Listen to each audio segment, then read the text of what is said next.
Okay, we can get started now. Yeah. To begin, can you tell me your full name?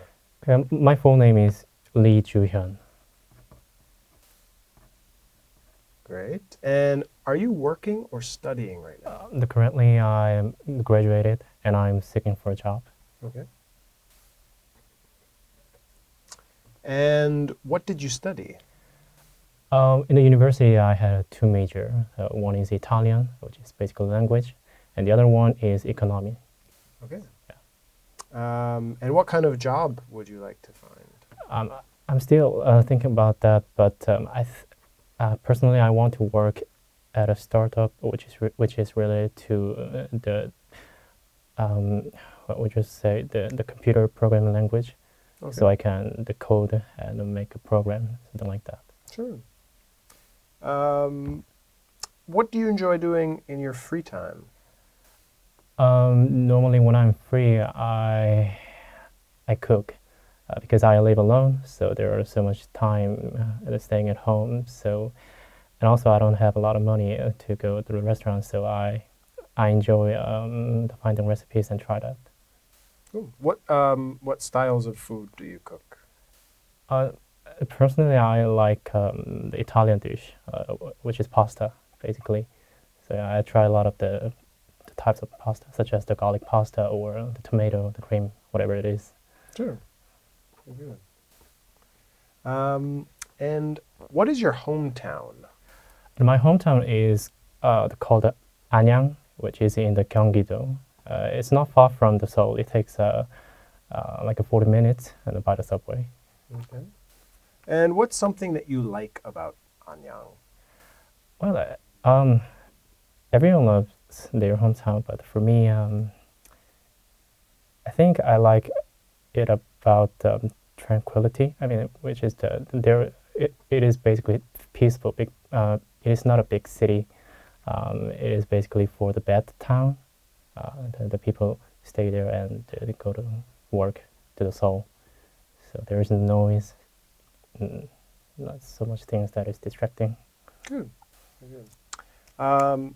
What do you not like about it? With the Anyang? Yeah.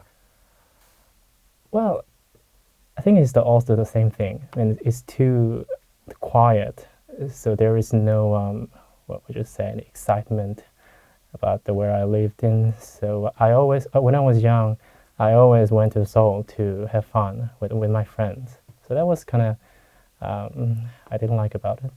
Okay. Yeah. Good. Let's talk about text messaging. Okay. Do you like texting? I don't think so. I prefer the calling to the texting because it is more direct form of the communicating. When you text with the other people, you cannot share the emotional, the reaction between them. So I try to call when I have a chance, even though when I can text with other people. Okay. When you are texting, do you prefer to send or receive messages? I think I think I prefer the receiving messages because I'm not really a talkative person, so I don't really send a message first to other people. So yeah, in the most cases, I receive the messages from the other people first time, and then I send the message as a reaction. Yeah. Sure.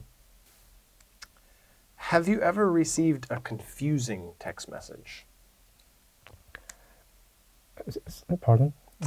So have you ever received a text message that you found confusing? Confused?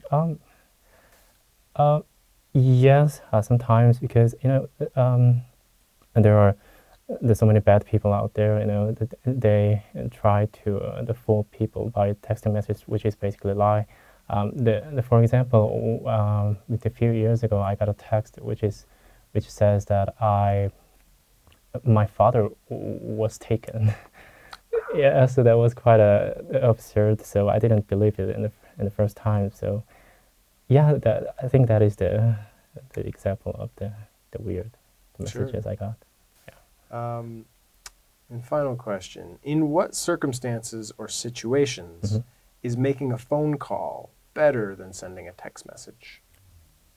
In what cases the phone call is better than text messages? Mm-hmm.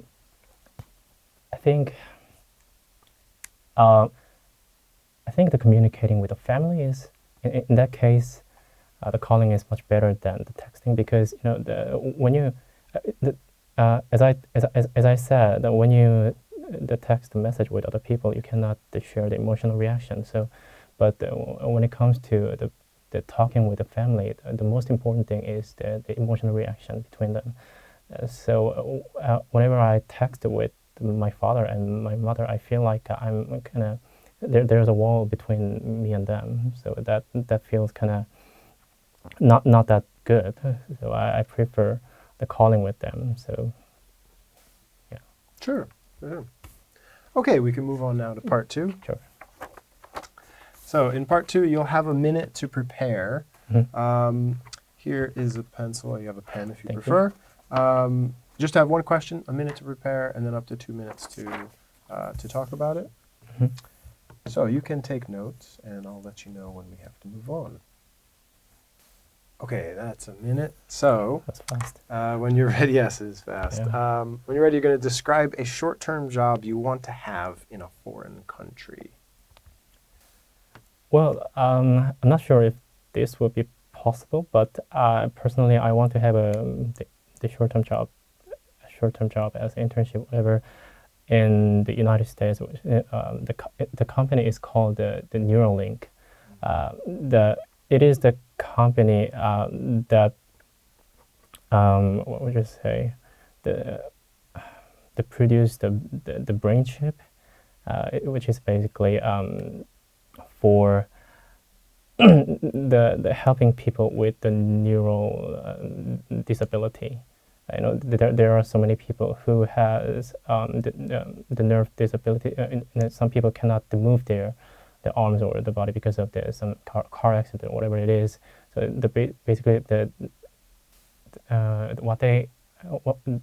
situation they have is that their brain and the body cannot be fully connected because of the accident physically. So that brain chip helps to connect those two parts by the receiving the signal and the send the signal between the brain and the body parts, and that's how it works. I got to know about this job, about this company, because while I was browsing the YouTube, the video, it's basically because of the Elon Musk. The company is founded by the Elon Musk, and he explained about the company basically for the helping the people with the nerve disability, and I think that is quite fascinating. And it looks a little impossible, but the people are doing hard work for doing that, and I think the personal think it would be done. So yes, as the person who That's good. okay, That's 2 minutes. Yeah. yeah. Nicely done. Okay, now we can move on to part 3. Mm-hmm. So, what kind of work can young people do in foreign countries? I don't know. It depends on a person. Really, as for some people who are interested in marketing, they could get a short-term job or any job which is related to the marketing in another country. For other people who are interested in the computer programming, the coding, just like me, that they could get an internship in the companies that in the field in other country. So I think there is no the limitation on what kind of company the people could get, even though they are young. So yeah, I think it depends on what the people are interested in. Okay. Yeah. Good. And is it good for young people to have the experience of living and working in other countries? Actually, I don't have an experience having a job in another country, so I'm not really sure about this question. But I guess it would help um, because having a job in another country helps people with the broadening their sense for perceiving the world. Um, I think it's a huge difference. Um, for example, when you don't have any experience and just stay in one country and have a job and stay their entire life in the one country, it is also good. But in order to uh, do the bigger thing, such as the making a business, the exporting products, I think there is a limitation on that. So if someone is interested in, or just say the company which provides the product to other country, I think the working in other country, it helps a lot. Okay, good. And why are some people unwilling to work in other countries? Um, Again, I think this depends on a person, but uh, based on my personal experience, some people are not interested in working in another country because they are shy and they are not confident. There are the people who wants to have a job in another country, but they are not confident to do that, basically because of the language. And the other thing is that they are obsessed with the being perfect person. I think nobody cannot be perfect. So if you are obsessed with this thing, they cannot do anything um, in any field, including anything. So including the working in other countries. So yeah, the lack of confidence is the fundamental thing. Good. And what's the difference between working in an international company and working in a domestic company? I think the biggest difference is the culture. When you say domestic country in Korea, I mean, obviously the culture in that the company will be more like the Korean culture, such as there are much more the strict hierarchy, based on the age, and but on the other hand, for the international companies, that I guess again I don't have any experience on that having a job in an international country, but I think it would be much more loose compared to the Korean country. Yeah, so the cultural thing would be the biggest difference, I think. Okay, good. The end. Oh, thank you. Nicely done. Okay, now we can move on to some feedback. So as you probably know, the IELTS is scored on 4 categories. There's Yes. fluency and coherence, Yes. pronunciation, vocabulary, and grammar. We can kind of move through each of them individually to start. Yeah. So in terms of fluency, very strong. You really don't have any... a lot of times this is about pausing. You don't have any pauses. You speak plenty fast. If anything, I would maybe even recommend speaking a little bit slower. Oh, yeah. Sometimes that helps. It helps you form the answer, but it can help the listener track the answer and track the main points and sort of organize it. So plenty fast, and if anything, maybe even a little slower. Yeah. I thought in part 2 in particular, there were times when you were almost hurrying to say more. And Yeah. so very good, but perhaps slower. Pronunciation is very good. Really no, I mean, there's no errors per se. The only thing that you could perhaps do is enunciate a little bit more. And so enunciate is to pronounce each syllable of a word Clearly. clearly and loudly, and to project your voice a little bit. Oh, okay. To explain a little more, Korean can often be spoken without moving your lips very Yeah, much. I know. But English requires more movement, which can create just a slightly clearer sound. Yeah. I understood everything you said, but it could project further with sort of greater mouth movement, Okay. which is sort of the enunciation aspect. But very good overall. Your vocabulary also good. An excellent range of words to describe some complex things too, including Neuralink technology is pretty complicated stuff. So Yeah. had plenty of vocabulary to do that. If anything, maybe adding more idioms and sort of natural conversational expressions is possible, but yeah, not really a concern per se. Okay. And your grammar is pretty good too. Again, I don't see or didn't hear errors per se. It was mostly very good, and there was a good range of phrases and constructions. The only one thing, and this is really small, is that you might overuse the definite article. So the definite article is the. Yeah. Articles are very hard coming from Korean, of course. There aren't any in Korea, and there are articles in English. But a few times you've referred to, cooking the garlic pasta.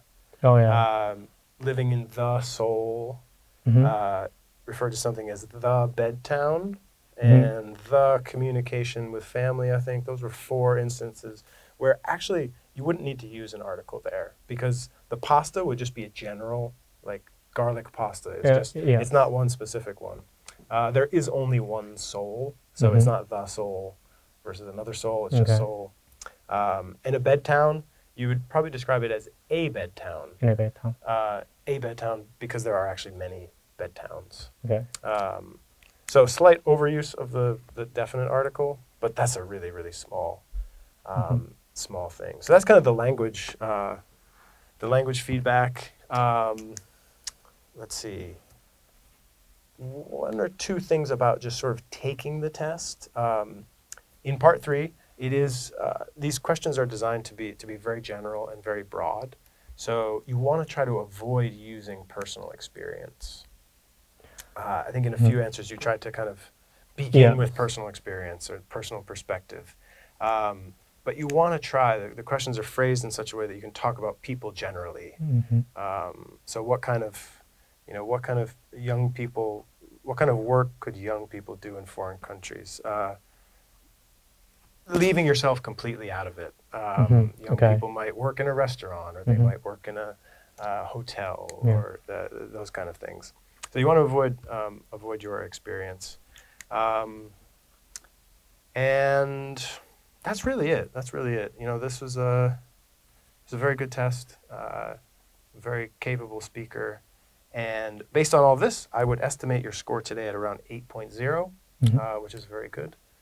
And with some minor sort of modifications, could be even higher. But really nicely done, and thanks for coming in.